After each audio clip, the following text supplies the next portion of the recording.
are not so many, right? If you have something you've been keeping to yourself, you want to share, it doesn't even have to be what we have talked or kind of spoken about this evening.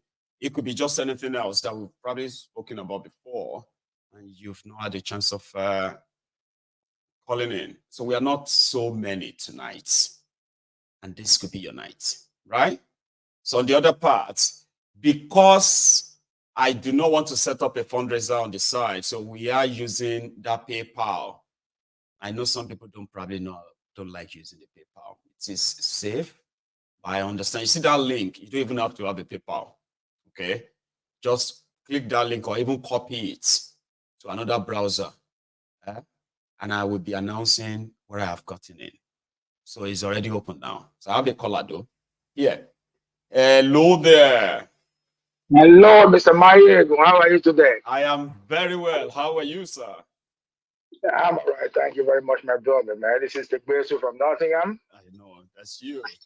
I've always enjoyed your program. I was with you this afternoon, and it was so educating and so informative. I really love your program this afternoon.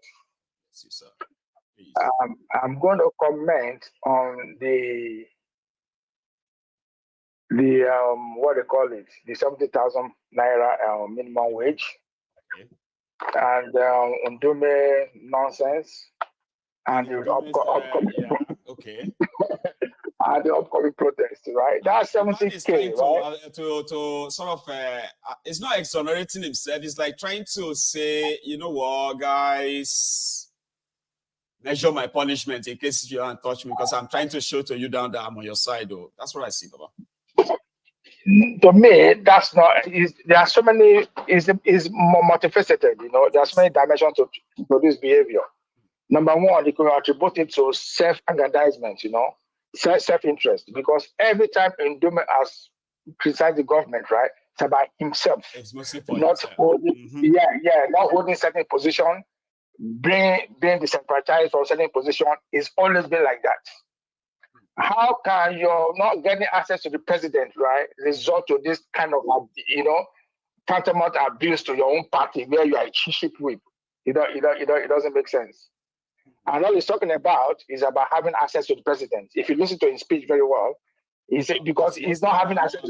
It's about access. Yes, it's not got access to the kitchen cabinet. The same thing happened during Buhari administration as well. To him, he must have access to the kitchen cabinet.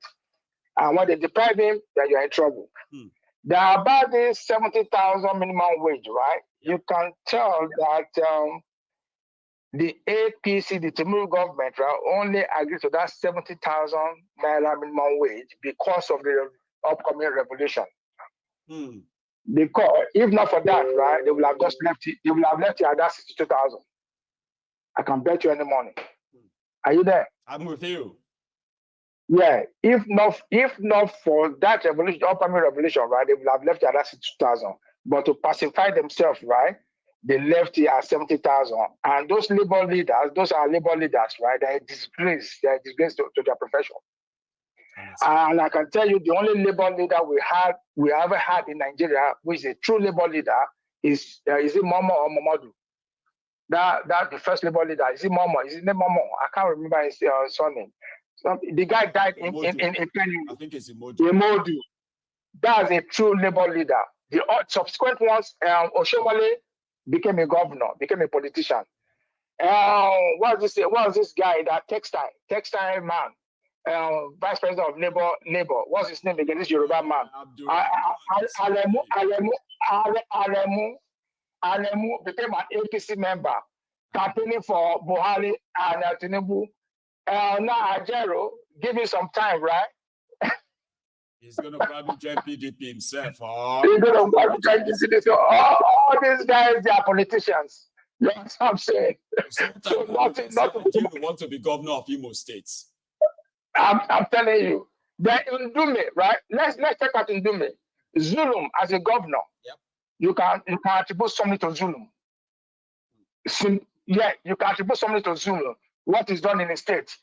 With the constituency vote, since Ndume is being this government from onset, What has Ndume done in the constituency? Yeah, since 1989, there's no symbolic or landmark thing that Ndume can boast of in his constituency. All it comes about is talk about government and government. Tell us, can anybody point to what Ndume has done in his constituency? Anything meaningful? Yeah, nothing meaningful. So it's just about himself. You know what I'm saying? And the second thing I think about this protest, right? His senatorial district covers Chibok as well, and that's what actually brought him to limelight that time. Ndume was a Christian converted to a Muslim. Those are the conquered. That Chibok area. Yeah. Chibok, it's from Chibok area. It's from Chibok area. And 99% of the Chibok people, right, they are Christians. Yeah. He's a Christian converted to a Muslim. That was why the Fulani Emirate tolerated him. You understand what I'm saying? And I think the third thing I'm going to say about this Ndume ranting, right? There could be another underground northern agenda in the making. I think so too. And they just have to start the fight. You get that? So they can drag it a while, and then they can leverage on it. And with the Southerners, we are underrating the power of the northern subjects. When they want to riot, it's not like those nonsense NSAS that they did in Lagos. If the northerners want to riot, it's always bloody.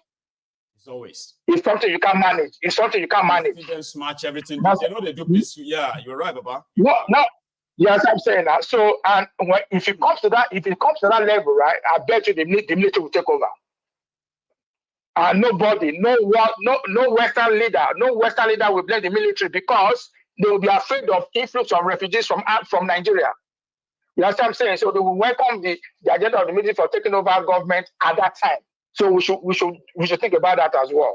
Then number three, my contribution tonight is going to be that protest. That protest is dead on arrival. Right. You see, revolution, right? You don't plan revolution. Revolution is an impromptu subject. It comes impromptu. It just happened. Look, the NSAS, right? You know the NSAS. What people don't know, right? The NSAS started in Ughelli. The NSAS, this NSAS protest, right, started in Ughelli in North Niger Delta, where SAS officers were physically assaulting and shooting young Nigerians in 3rd October 2020 in Ughelli, Delta State. The hashtag NSAS began to trend on social media until the first major protest on 8th October 2020 in Lagos. So you see, revolution, right? You can't plan it. It is like when people look. At the same time, you know something, sir, which I'm sorry to cut you, right? It's something I want us to also admit to. Okay, after that Ughelli incident, right? Yeah, people actually planned the SARS protest. I mean, I understand that an event sort of escalated it all, but from that day, from the 3rd, right? People actually planned it. If you remember, right? It started on social media. NSAS, we need to go to the streets. Boom. Two-Face said he was calling we're going to lead the protest on. You remember now? And it's not that caution. I don't think we have been like genuinely right. I mean, right to say things don't get planned. You know, you can't plan. We just wake up tomorrow, boom. But that's still not it. No, you can't plan a protest, right? And give it that gap of gap. The gap is just too expensive. It's too expensive. How can you give you a gap of about 2 weeks or 3 weeks that we're going to protest? In fact, it was about 5 days gap. But when Two-Face won't show up, that was why we moved it to Wednesday, the following day. In Abuja. And that's what's happening now. How can you find the protest, right? You say it's on the 29th. Yeah. That just means stupid. You understand what I'm saying? So it doesn't make sense. And you see this protest, right? I'm going to tell you, right? When Very Dark Man is saying now they need a leader, somebody said they need a leader and all these things, right? Look, Tinubu is a strategist. That guy is a serious guy, man. Tinubu has spent money. Look, Tinubu is trying to sell Nigeria. Look, let me tell you. Do you know that what people don't know that the oil back loan that Nigeria took, right, from African Bank, right, was the African Bank didn't sell that loan, right? It was Sahara Oil and Owando that bought that loan from Nigeria, that gave Nigeria the money. And Owando Oil is owned by Wale Tinubu. Sahara Oil is owned by Tony Cole of River State. That guy that was contending for election in River State. Yep. So two guys borrowed Nigeria 3.something billion backed by our crude oil. That's what they're not telling us. This government is riddled with a lot of corruption. Probably not even fronts. Somebody assigned it to them, didn't they? I mean, you know. Yes, now it's the protest, right? The demand doesn't make sense. The first demand for that protest to be that Nigeria Tinubu should employ 5 million youths, Agbado, cassava, 5 million to go and fight Boko Haram. That's their first demand. They should get rid of all the terrorists surrounding Nigeria, the foreign terrorists surrounding, and return the IDP people to their ancestral land. That should be their first demand. If they're not demanding that, right, they are demanding all that nonsense, right? It doesn't make sense. The first demand for that protest should be that Tinubu should keep his promise by employing 5 million youths and feed them with Agbado, cassava. It's going here. Anyway, Michael, make I leave you, but I don't make my contribution.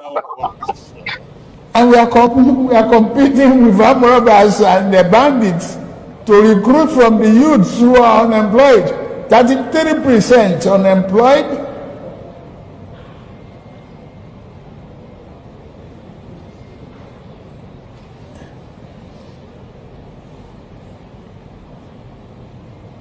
Recruit 50 million youths into the army and the other thing.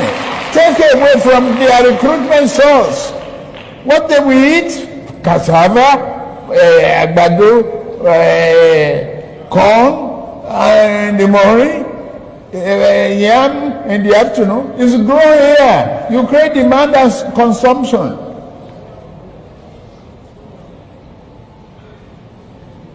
For over 5 million army of boot camps. We create our food. I mean, that's money for the farmers. That's consumption for the soldiers and skill development. Don't call them by illiterate. Don't talk about illiteracy.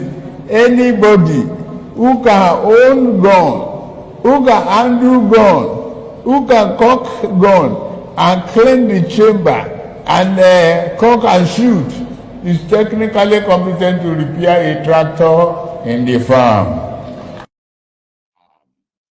Hello there. Hello, my good. Hello, ma. How are you? Oh, ṣàlàáfíà ni. Ẹkújọ́ mẹ́ta. Adúpẹ́ o, àlàáfíà. Mayegun, we've just been, keeping silent all these days, everything that is happening. How for you? Akókó ń wò náà ní kọ́lọ́run ṣàánú. Yeah, but why I actually called is, I don't know if I'm the only one thinking this way. Ever since this protest of 18 started kicking out, people are talking about it. Some people are fond of like, that protest will not work. If they do it, it will do this, I mean, why? To me, it's like a negative vibe, like discouragement. I know that these children, they've done it before. They were afraid because of what happened, when they came out. That useless guy that you played his whatever yesterday that was saying, it was only 2 people that died. One, they hit his head with speaker. The other one, Ọlọ́run jẹ́ kí ìyẹn rọrùn wọ̀ o. Ọlọ́run jẹ́ kí ìyẹn rí o. Ọlọ́run jẹ́ kó rọrùn wọ̀. Jesus. Like Obosi lo microphone. Àbí mi ò mọ nǹkan tó ń lò tó fi ń purọ́ lójú korojú. Gbogbo nǹkan tá a rí bíbá ní 2020 October. Okay. All because it felt like they took the glory from him. That he was the one who has been promoting the NSAS. He's been the one bailing people out of police custody. But the moment the NSAS rally kicked off, right? That just created some new superstars, young people, younger people who handle things so perfectly well. He became so angry and jealous, he decided to just go and side with the police, side with the government. But man, 4 years after, he's still bitter. Man, that's like a God, the creator. Yeah, wọ́n á dump ẹ̀, wọ́n ì tí lò tán, tó bá lò tán wọ́n máa dump ẹ̀. Àbọ̀ wá bá lọ rẹ̀, á mọ ibi tó wà, á máa wá lọ kó má worry. Á mọ̀ wọ́n dáadáa. Ìyẹn lọ bẹ́ẹ̀. I just want to say this. People should please, right? If we say we want revolution, we say we want Nigerians to be better, we say we want everybody to go on their own, it is something that will trigger it. Something has to. You understand? We have to start something. Now, if these children are saying, look at what happened in Kenya, we too, we must do it. Let me tell you the gospel truth. You see all those Agbadorians, all those our governments talk Ndume is because whatever they are doing is not favoring him. So everybody's now coming out to say he's gonna it's all strategy. These people too, they are afraid. I'm telling you, they are afraid. If these children do not back down. So what I just want is just like, let's support them. Give them that positive vibe. They can do it. It's not a dead on arrival. What is dead on arrival? Yeah. We shouldn't see it that way, because if we continue like this, the truth is, you see these people, some of them know Mama Dumpe, they are even telling themselves, you get what I mean? We are not afraid. You remember what I said yesterday when I said that even if some of us don't like how they are going about it, yeah, right? The thing is that they are doing something. They are doing something. Yeah, that is it. And they are doing something. Tinubu and his gang, right? Their job and their dream every day is to crush such, to make sure that they never rise. So if all of us are now sort of bad-mouthing everybody, crushing ourselves for him, are we not doing the work for him already? For free. Something that they pay people. They pay people to go and bring people down, bring group down. Imagine. But we are doing it for free for ourselves. Are we not doing the job in ourselves? So I think people should reason, though. Like, what do you have to do? Please, they should reason. What do you have to because if we are saying it's dead on arrival, are we trying to tell them don't even bother, go inside? No. Let's try and encourage them. See, Mayegu, this thing they call hunger. I don't know. I thank God that we are here. God, we are feeling it. If I tell you how many people I'm feeding, Mayegu, you in fact, he got to a stage. Sometimes they'll be calling me. I don't want to pick up my call. Now you develop phobia for phone call. Me, I have phobia for phone call. Now, imagine. My phone is ringing. Now, my phone has been in silence. It's been in silence now for about 6 years, man. Right? Now, imagine. You know something? Even when I actually look at the phone and it's ringing, I have phobia picking it. I don't know who is at the other end. Now, it's so bad. It is so bad that even people I know will be calling. I'm like, before I even pick it, I'm thinking about 1 million questions. Why is he calling me? Why didn't you just text? Why is she calling? I don't know. Why are you calling me? My husband went to Nigeria, right? My husband went home. Yes, ma'am. Oh, just anybody more. He just went and came back. And we are telling them that this is affecting everyone. They said that you are okay where you are. Why don't you just leave us alone? How? Hey, nobody's, except if we are deceiving ourselves. We are okay in the sense that this country, right, is taking care of their own. We are enjoying from it. Now, people back home that are calling us, okay. At all. Member of family is having serious clinical, you are just going to be like, go call me. It's not possible. Go call me. You can't do that. It's not possible. I had to call my family. I told them, I said, Sherry, school fee, house rent, See? School fees, house rent. I give them, I'm at the door, I need that bandit. School fees, because school fees in your mail, house rent in your mail, another thing, local government, whatever, chairman. Nigeria is good. Yeah. Like, are you okay? Àwọn àbúrò mi, àwọn ọmọ wọn, àbúrò mi pé ó ń pe mọ́mísí mi wà níbí, ó ń pe mọ́mí mi ń jọ́wọ́ pé mọ́mí ẹ ṣàánú gbà, mọ́mí ni ẹ gbà mí, ṣé mo wá ṣiṣẹ́ l'Amẹ́ríkà, ẹ̀gbọ́n ẹ̀ náà la máa pè é. Mọ́mí gan ìgbà mi kan bá ń sọ fún mi gan, á dẹ̀ pé àwọn náà fẹ́ máa ké, máa ní mọ́mí, mo ti gbọ́ máa pè wọ́n. But what am I trying to say? Please, let's encourage these people. It's not dead on arrival. It's not dead on arrival. Even if they say it's dead on arrival, change them. It shouldn't be dead on arrival. Change them. It shouldn't be dead on arrival. If it go be dead on arrival, make it be at them. Go where they think say. Now they want to. So yes, so. Shouldn't be dead on arrival. I beg. Thank you so much. I have a. Oh my dear, thank you, Jare. God bless you as you do. Continue doing it. Yeah, take care. God bless you. Okay, bye-bye. So I have another caller, but I want to say a very quick, big thanks to these my two donors. See, that's something I get, right? I love crowdfunding. Okay, I'm raising £2,000, and I have to raise that in 5 days. Okay, so the member of my union, the Yoruba Union leadership, sometimes I actually feel sorry for them. Imagine you coming, because I've said it that when you join Yoruba Union, it's a voluntary organization. It's voluntary. So you're not coming in to gain anything. You won't make money. You will actually spend your money, right? So imagine being a member of a union, and then you just have to spend about 600, 700 pounds in the space of 2-3 months, because we are raising funds to do some certain things instead of coming to the public. So we have a budget of 4,009 or so, 5,000 pounds for this our massive portal. We've already raised and paid 3,000 of that. We could tax ourselves again and raise that, but I was like, it's waiting to happen for this Nigeria and everywhere. Why not just try crowdfunding?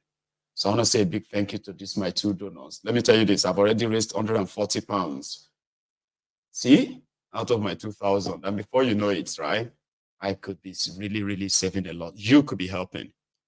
$10, $5, 20 pounds, 1,000, right? You can make it happen. I appreciate that too. I do not know if my donor would like their names mentioned. But yeah, I'll just keep it to myself for now. Thank you. Here is another caller. I bet that's a charm. Is that you? It's the African Wahala. Hey, good afternoon, my brother. It's like I look by the African Wahala. I don't change my DP now. I'm fine, brother. I got it all mixed, right? You did change your. Yeah. How are you this evening, the African Wahala? Yeah, I'm doing very well. Thank you for your program. Thank you to the people that contributed to the Yoruba Union Summit and the entire program and the platform that we are building. We appreciate you. And African Wahala is a member of the Yoruba Union, leadership. He can tell you how much we have squeezed from him in the last 4 months. I don't think you have ever done that with any group ever, have you? Nah. When it's unfortunate. Mayogo, it's unfortunate that it's hard to deal with our people. It's hard for us to come together and build something, put our money together. It's just generally hard because I've tried some things in the past and I wasn't successful. And I'm sure many other people have many stories, especially people that have traveled abroad. We start comparing ourselves with all these other communities, the Indians, the Chinese. We see how they put their money together and get stuff done. But for us, it's almost impossible to get that done. So in this platform, at least on a microscopic level, we are able to change that narrative to an extent. So I appreciate the people at least. Thank you so much. Anyway, there we go. Yes. Yes, sir. So I wanted to first of all discredit Tinubu. He's not a strategist. Tinubu is trash. Okay. The only reason people call Tinubu a strategist is because number one, we have a cultural problem in that our society. We do have a cultural problem. What am I explaining? Now, you see people, you respect them because of their age, which is a good thing. It's decent. As a decent human being, you should give some respect to elderly people, people that have more experience in certain things. It's normal to give respect to them. But when these people have shown you that they don't care about you and they are greedy and they are evil, why are you still respecting them? You shouldn't. You try and train yourself from a psychological perspective to stop respecting these people. And this comes in two ways. Number one, we are calling Tinubu a strategist because Nigeria is a completely failed system. And crooks are able to take advantage of the failed system and the uneducated people to look like actual strategists when in real life they are not. What has Tinubu ever done? This is like me coming out and telling you that, oh, Anini was a strategist, the armed robber. Anini was a strategist, Yeah, because he had guns and he would rob, he would steal millions banks, of. He walked straight into the bank. Yeah. Do you know how many powerful bank? Do you know how many banks? Do you know how many babalawo he had?